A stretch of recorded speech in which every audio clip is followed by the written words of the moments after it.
బహుముఖ ప్రజ్ఞాశాలి శ్రీ పన్నాల సుబ్రహ్మణ్య భట్టు గారి ప్రసార తరంగిణి 5వ భాగం 6/4/24 శ్రీ రాజా రామదాసు గారి రచన చలనచిత్రాల ద్వారా సందేశం. ప్రపంచంలోనే అత్యధిక ప్రజానీకానికి దృశ్యం ద్వారా శబ్దం ద్వారా సందేశం అందజేసే ముఖ్య ప్రచార సాధనం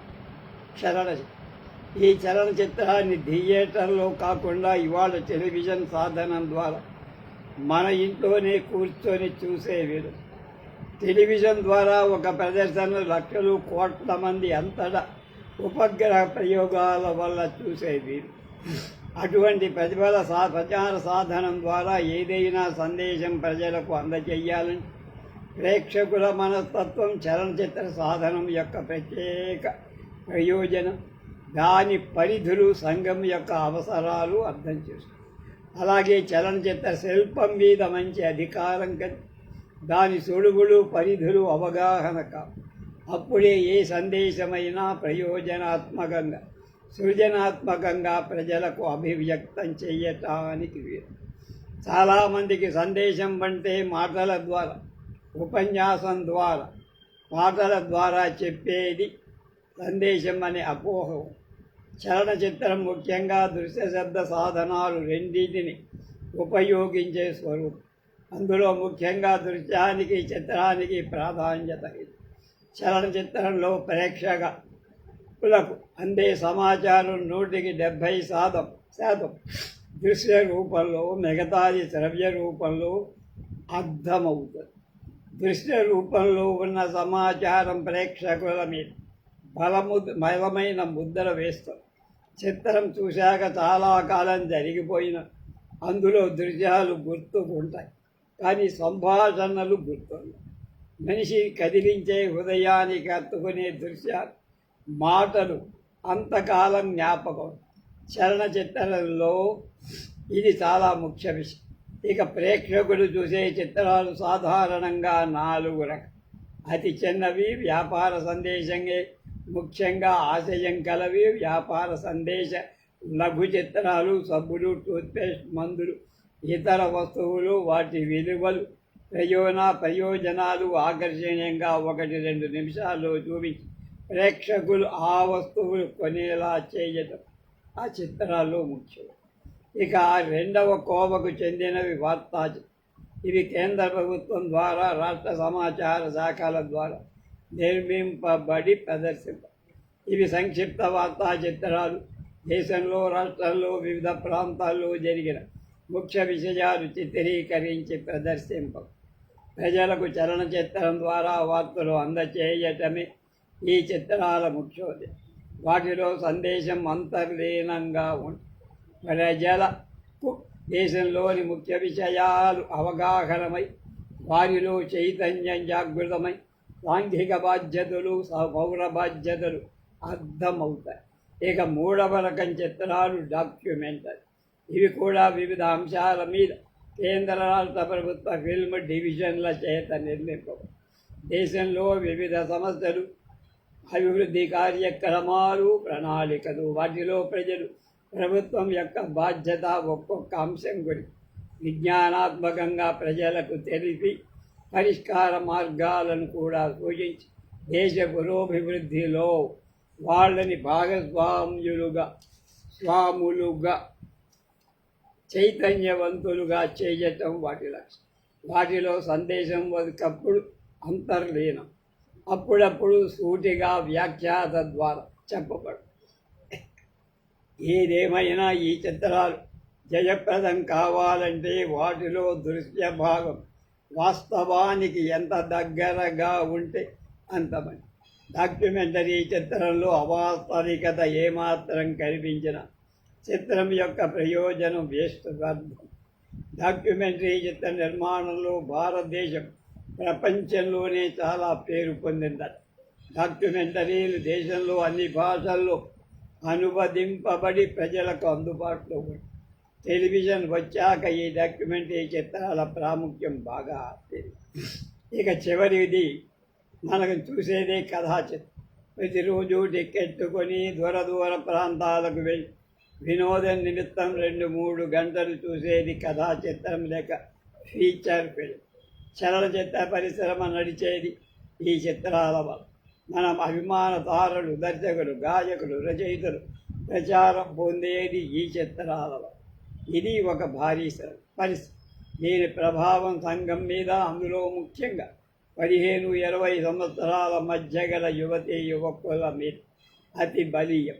వేషభాషలు, అలంకరణ, సామాజిక అవగాహన, వారి వైఖరి, వీటన్నిటి మీద మంచికైనా చెడుకైనా ఈ చిత్రాల ప్రభావం చాలా ఉంది. చలనచిత్ర పరిశ్రమ అయినా అటువంటి ప్రచార సాధనాన్ని ఏ చలనచిత్ర పరిశ్రమ సాంఘిక చైతన్యానికి, దేశ ప్రగతికి సద్వినియోగం చేసుకోలేకపోతే మనకు ఉన్న ఒక విలువైన సాధనాన్ని వృధా చేసుకుంటున్నాం అన్నమాట. కథా చిత్రంలో 3 అంశాలు. మొదటిది కథావస్తు, రెండవది కథనం. ఇది రచన, చిత్రీకరణ, దర్శకత్వ శిల్పాలకు సంబంధం. మూడవది సందేశం విషయానికి వస్తే అది కథనంలో ప్రస్ఫుటమయ్యి ప్రేక్షకులకు అంతర్లీనంగా అవగాహన అవుతే అది చాలా చెరగని ముద్ర వేసుకుంది. కొన్ని చిత్రాల్లో సందేశం కోసం ఉపన్యాస రూపంలోనూ, సంభాషణ రూపంలోనూ, నినాదాల రూపంలోనూ ఇరికించడం పడుతుంది. ఆ సందేశాలకు తెర మీద ప్రదర్శింపబడుతున్న కథకు సమన్వయం కుదరక మాటలుగా మిగిలిపోదు. సినిమా చూశాక విషయం మర్చిపోతాం. అదే మరొక చిత్రం ప్రతిభ గల దర్శకుడి చేతిలో బలవత్తరమైన దృశ్యాలతో రూపొందుతుంది. విశ్వనాథు, బాపు లాంటివారు. అలాగే అటువంటి చిత్రంలో సందేశం ఎక్కడా పాటల్లో లేకపోయినా ప్రేక్షకుల మీద చెరగని ముద్ద వేస్తుంది. అందుకే గోడవల్లి రామబ్రహ్మం,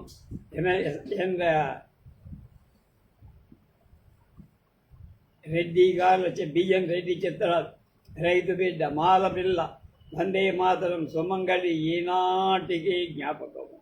ఈ మధ్య వచ్చిన చిత్రాల్లో దృశ్య ప్రధానంగా సందేశం అందించే చిత్రాలు ఎక్కువ ప్రయోజనం కలిగి.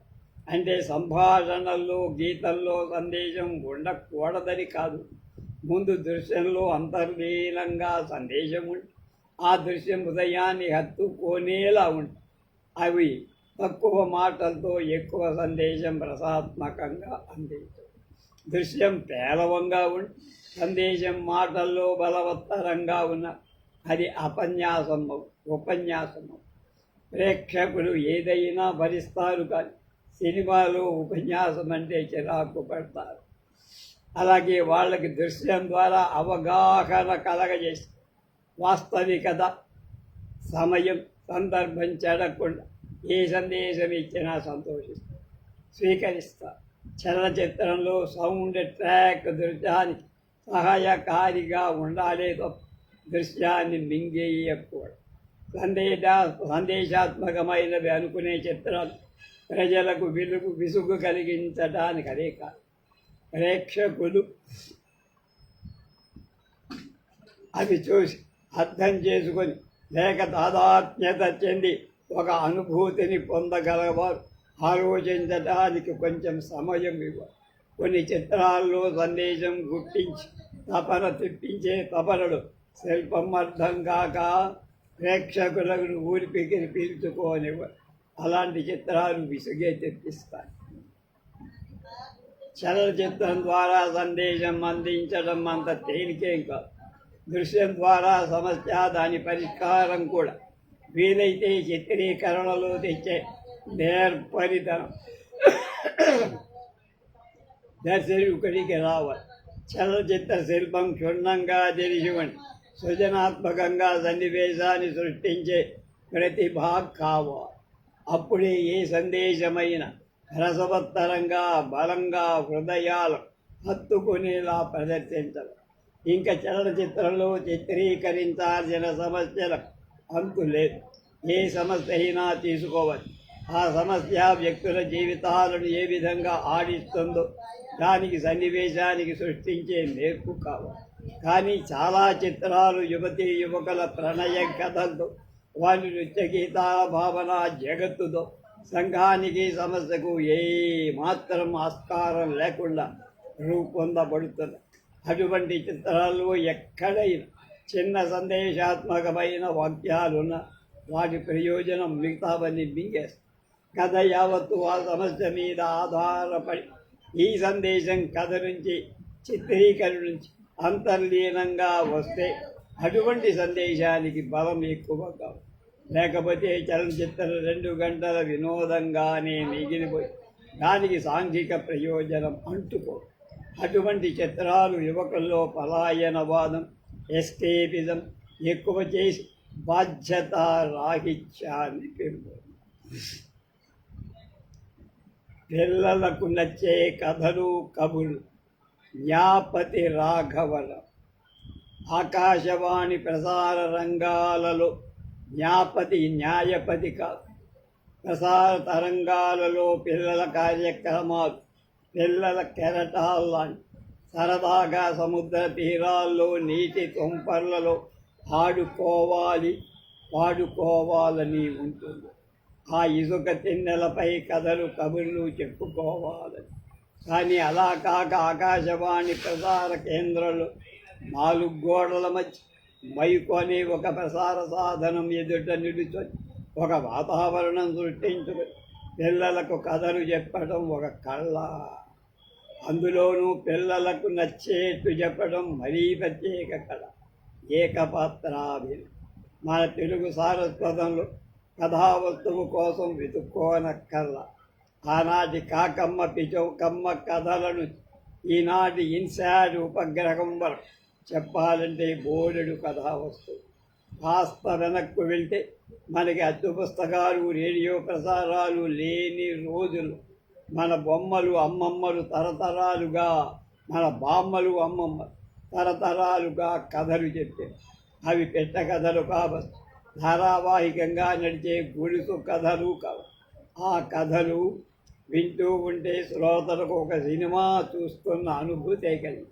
ఆ కథల్లో రాజులు, రాకుమారుడు, మాంత్రికుడు, దేవతలు, రాక్షసులు, భూతాలు, గండ భెండేర భక్తులు, రెక్కల కీలు గుర్రాలు ఇంకా ఎన్నెన్నో వస్తూ ఉండే జానపద గాథలే భలే రక్తిగా ఉంది. పూర్వం మన గ్రామంలో కథలు చెప్పే వృత్తి కళాకారుడుండే.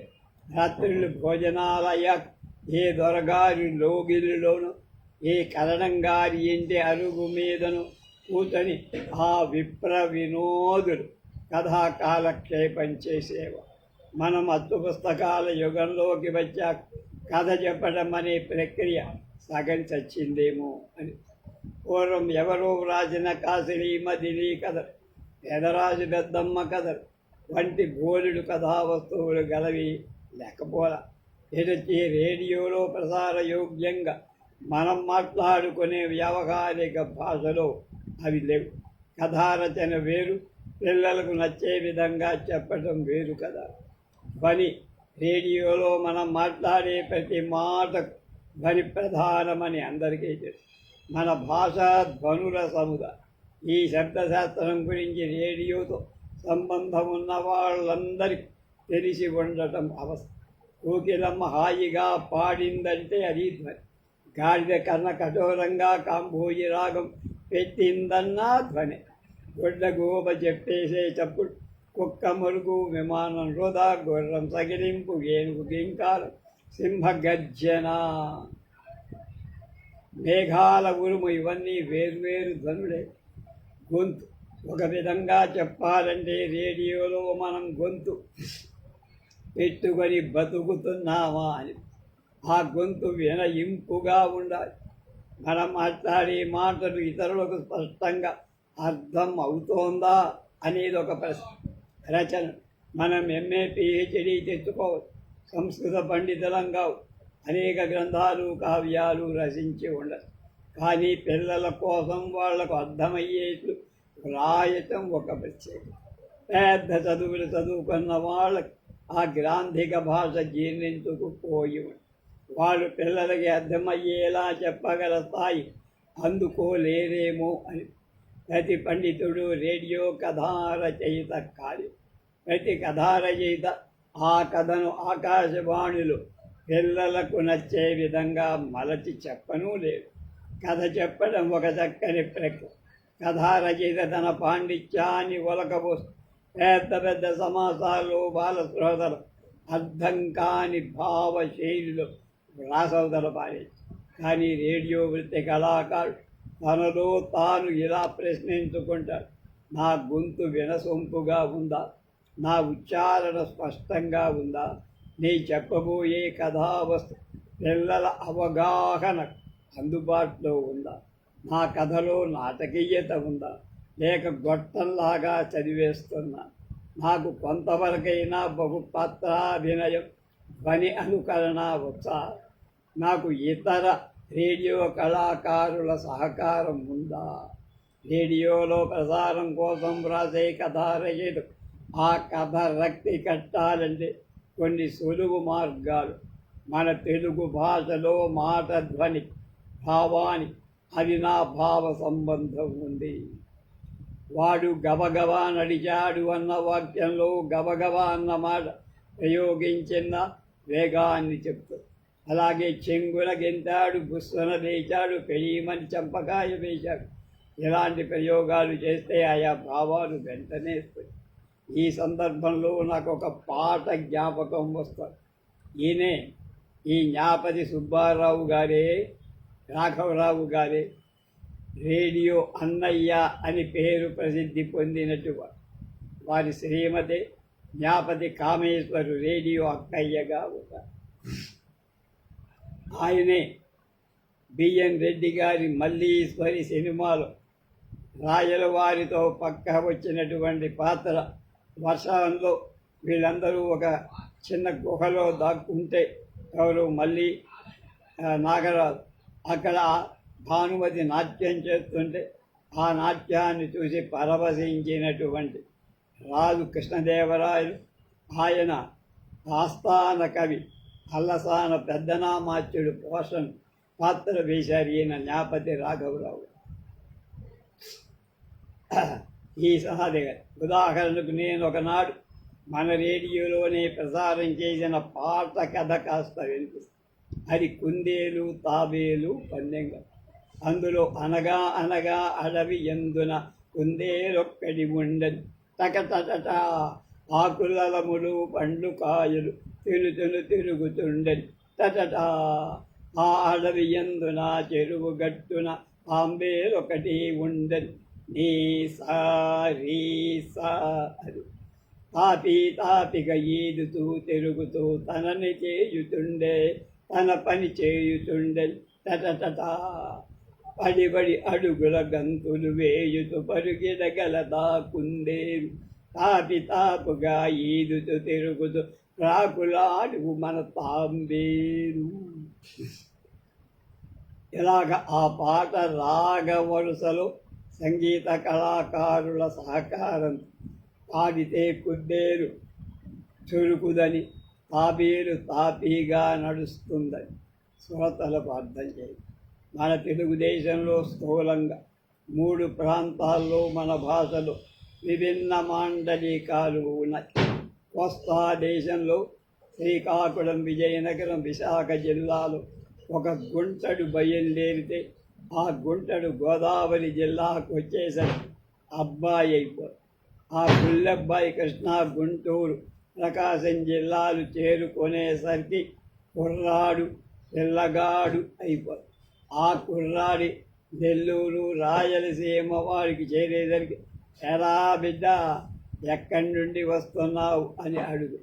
ఆ బిడ్డడు తిన్నగా తెలంగాణలో చేరేటప్పటికి పోరగాడైపోతాడు. అలాగా ఆయా ప్రాంతాల్లో రచయిత ఆయా ప్రాంతీయ మాండలికాలు ఉపయోగిస్తే మన కథ రక్తి కడుతుంది. లేకపోతే పాటల మ్యాచ్. ఒక కథను రేడియోలో చెప్పి రక్తి కట్టించాలని ఈనాడు బోలెడు సాధనాలు, పరికరాలు. రేడియో మొదటి రోజుల్లో కేవలం కథ చెప్పేవాడి నిపుణతపై ఆధారపడి, కానీ ఇవాళ మన కథకి తోడుగా కొన్ని వాద్య సహకారాలు శబ్దాలు ఉపయోగిస్తాం. నాకు జ్ఞాపకం వస్తోంది, ఆ తొలి రోజుల్లో స్టూడియో కళాకారు ఒక ఉరుము ఉరిమించాలన్న, ఒక గుర్రం సగిలింపు వినిపించాలని ప్రయోగాత్మకంగా ఎన్నో గమ్మత్తులు చేసేవాడు. అదంతా వేరే కథ.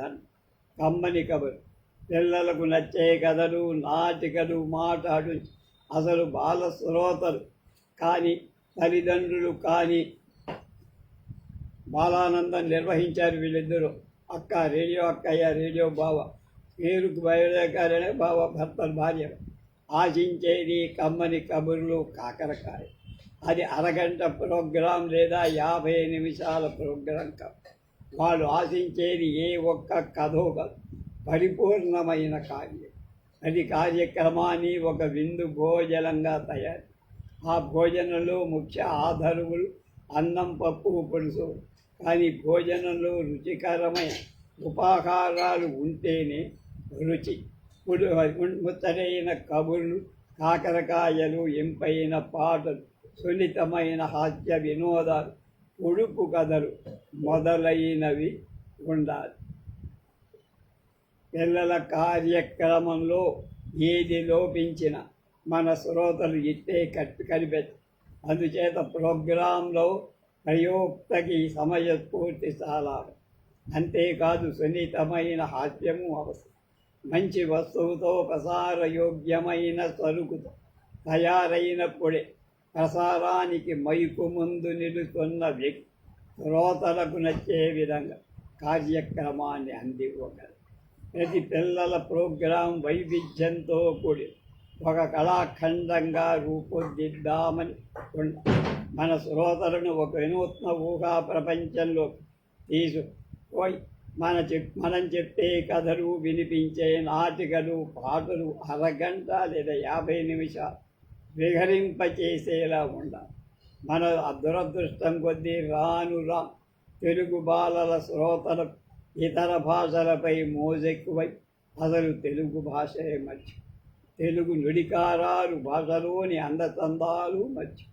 అనగా అనగా అని కథ ప్రారంభిస్తే నువ్వు ఇంకా ఏమీ అనలేదే, అనగా అనగా అంటావేమిటి, ఏమిటి అనగా అనగా అని ప్రశ్నిస్తే, అంటే ఆంగ్లంలో వన్స్ అపాన్ ఏ టైమ్ మన ఒక గ్రామంలో అంటే విలేజ్లో అని చెప్ప. ఒక రైతు అంటే ఫార్మర్ ఉండేవాడు అన్న. ఒకనాడు ఆ ఫార్మర్ ఆ విలేజ్ దగ్గరలో ఉంది. అడవి అంటే ఫారెస్ట్కి, వేటకి అంటే హంటింగ్కు. ఈ విధంగా తెలుగు కథను అడుగడుగున ఆంధ్ర పదజాలాన్ని ఉపయోగించి చెప్పాల్సిన దుస్థితి అది. ఈనాడు తల్లిదండ్రుల పిల్లల్ని రేడియోలో పాల్గొనడానికి పంపడం ఒక రివాజ్. కానీ వారు పిల్లలకు ప్రసారయోగ్యమైనవి చెప్పి ఇంటి దగ్గర పిల్లల్ని అని చెప్పేలా తయారు చేసి పంప. రేడియో స్టేషన్కి వచ్చిన పిల్లల నోటికి ఏది వస్తే అది రేడియోలో ప్రసారం చేయి. కార్యక్రమ నిర్వాహకుడు తమ పని ముగించుకోవాల్సిన దుర్గతి ఎదుర్కోవాల్సి వస్తారు. ఇదే నేదు నిజం. ఈ వ్యవస్థ మారాలేమో అన్నారు రేడియో అన్నయ్య జ్ఞాపతి రాఘవరావు. వయోజన విద్యా ప్రచారం ఇవాల్టి 3వ శీర్షిక.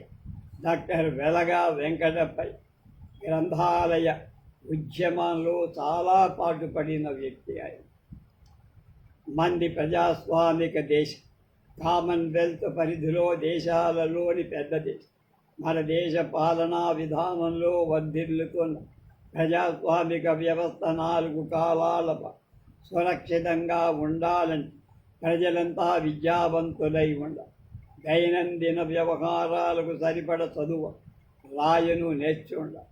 నిబద్ధ విద్య ద్వారా అయితేనే, అనిబద్ధ విద్య ద్వారా అంటే స్కూళ్ళల్లో కానీ నాన్ ఫార్మల్లో, వయోజన విద్య ద్వారా అయితేనే, వీటికి తోడ్పడే రేడియో ప్రసారం మూలంగా అయితే సమాజంలో బాధ్యత కలిగిన పౌరుడు జీవించగలిగిన విజ్ఞానాన్ని, అనుభవాన్ని విజ్ఞాన ప్రచార సాధనాలైన పుస్తక, పత్రిక, రేడియో, టెలివిజన్, వీడియో, చలనచిత్ర, మొదలైన వాటిలో రేడియో పాత్ర గణనీయం.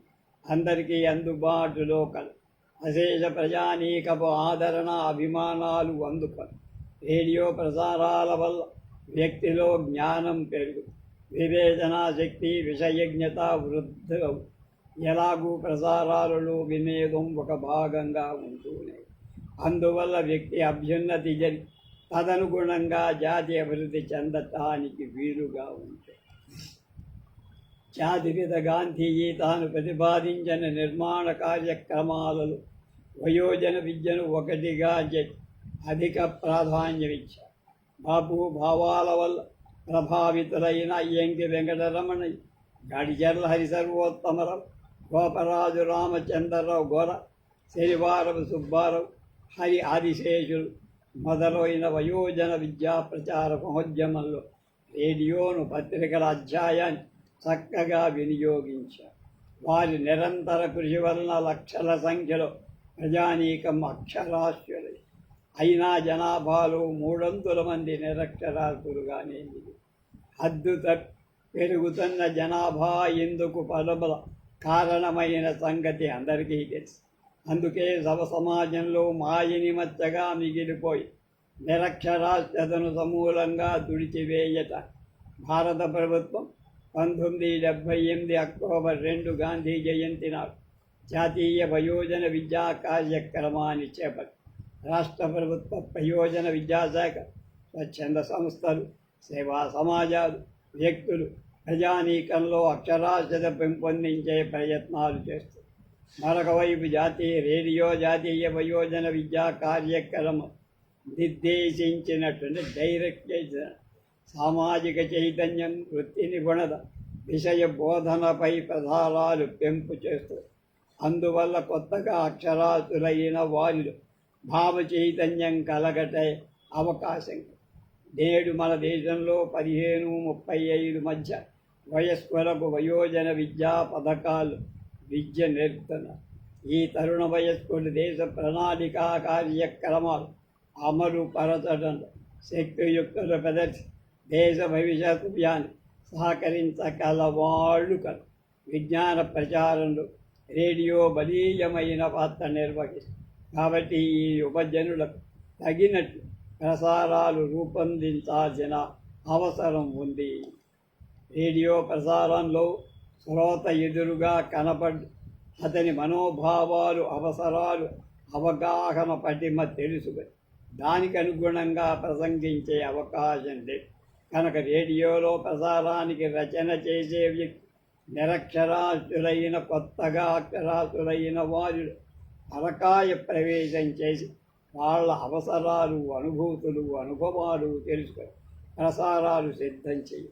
అనుకున్న లక్ష్యానికి అనుగుణంగా శ్రోతకు పరిచయ రచయితకు మధ్య భాగస్వామ్యం 4 కాలాల పాటు సమపాళ్లలో వర్ధిల్లినప్పుడే ప్రసార ప్రయోజనం సిద్ధి. జాతీయ వయోజన విద్యా కార్యక్రమాన్ని అనుగుణంగా రేడియో ప్రసంగాలు సిద్ధం చేసేవాడు విషయం, భాష, శైలి, వాక్య నిర్మాణం ఇలాంటి విషయాల్లో ప్రత్యేక శ్రద్ధ చూపాలి. నిరక్షరాస్యులైన శ్రోతలను ఎదురుగా కూర్చోబెట్టుకొని మాట్లాడుతున్నట్టుగా ఉండాలి, కానీ ఉపన్యాసంలా దంపుడు ప్రసంగంగా ఉండాలి. ప్రతి పదం వాళ్ళకి వినిపించే, అర్థమయ్యే, గుర్తుంచుకునే, ఉచ్చరించి గేయాలు, కవితలు లయబద్ధంగా వినసొంపుగా చదవాలి. కవితల్లో కృష్ణపదాలు, శ్లేషార్థాలు, ప్రతీకలు ముఖ్యంగా నిరక్షరాస్య వయోజనుల కోసం రాసేటప్పుడు ఉండకూడదు. వాటి విషయం అంతే. నాటికల విషయంలో కూడా గ్రామీణుల హృదయానికి కత్తుకునే ఇతివృత్తం నాటికల్లో ఉంది. గ్రామీణులు సంప్రదాయ ప్రభావం కలవారు కావటం చేత వాడు పౌరాణిక, జానపద, చారిత్రక కథలు బాగా ఆదరిస్తారు, అభిమానిస్తారు. కనుక వాళ్ళకి చెప్పదలుచుకున్న విషయం ఏదైనా వాళ్ళకి నచ్చిన ప్రక్రియ అయితే ಹೆಚ್ಚು ప్రయోజనం ఉంటుందని అనుభవం మళ్ళా తెలుస్తారు. వయోజన విద్యా కార్యక్రమాలు వినే శ్రోతలలో ప్రధానంగా గ్రామ సీమలో నివసించేవారు, వ్యవసాయం, గ్రామంలోని వృత్తుల వారి వ్యాపక కనుక వారికి అందించే విషయం వారి వృత్తులను వ్యాపకాలను పురోధి చేసేటట్టుగా ఉండాలి. ఏ విషయం చెప్పినా కొత్త విషయాల వైపే నొక్కుగా చెప్పాలి. కాలదోషం పట్టిన విషయాల జోలికి పోదు.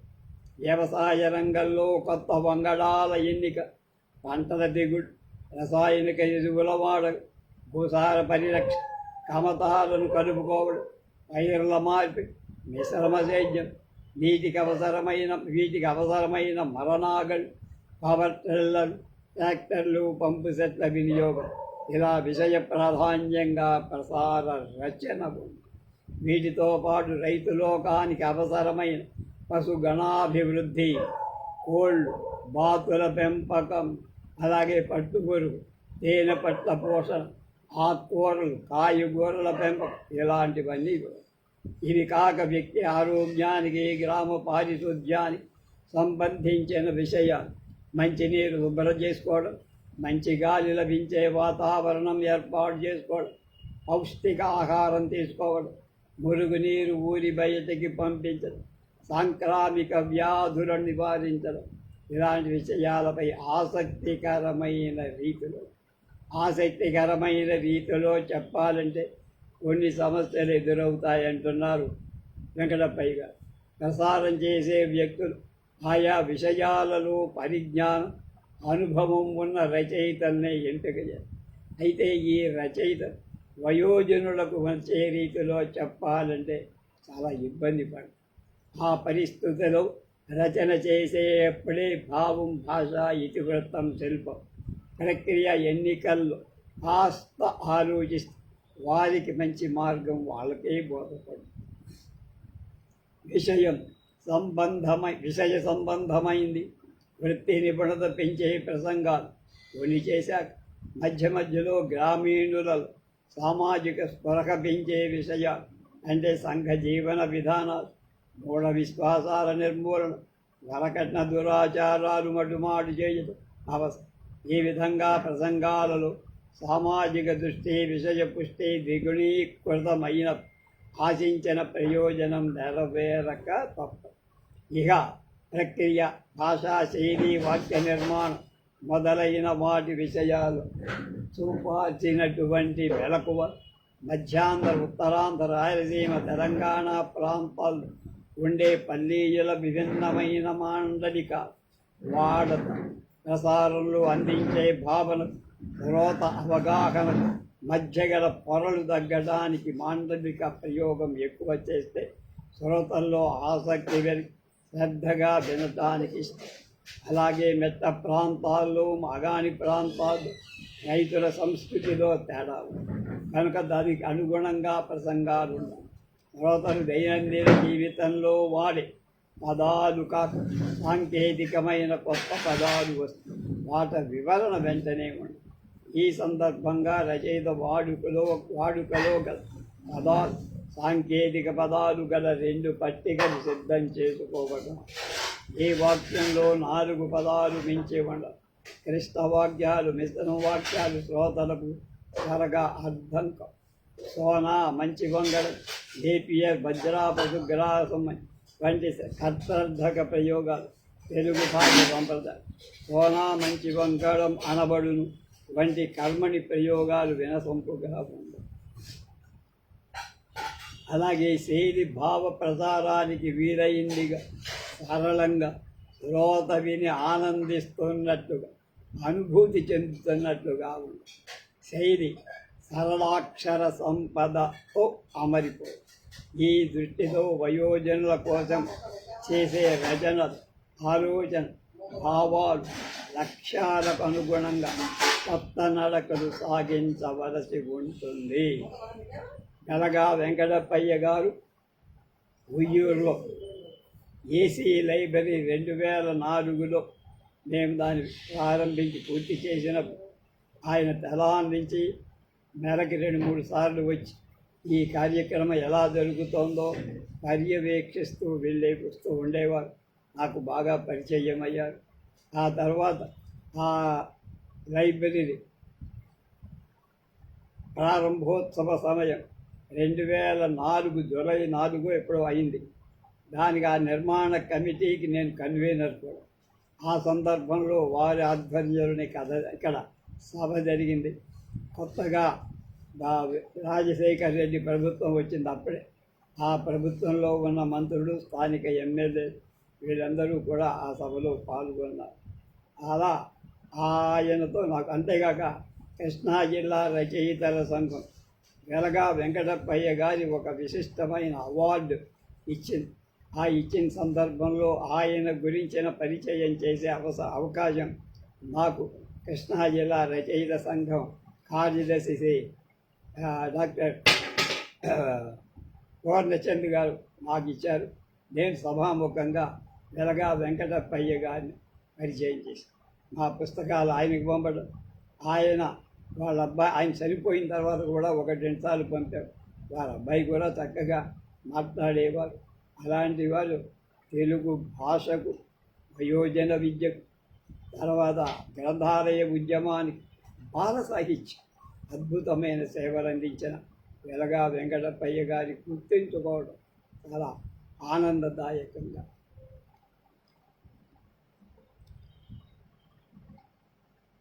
ప్రచార ప్రసారం జానపద కళారూపం.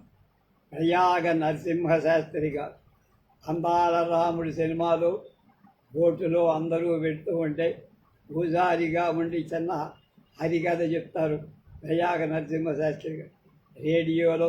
రేడియో బావగారు కబుర్లు చెప్పారు. ఎన్నో జానపద గీతాలు పాడేవు. గొంతు చాలా తమాషాగా ఉంది. వారు ఏం పడతారో రేపు తెలుసుకోండి.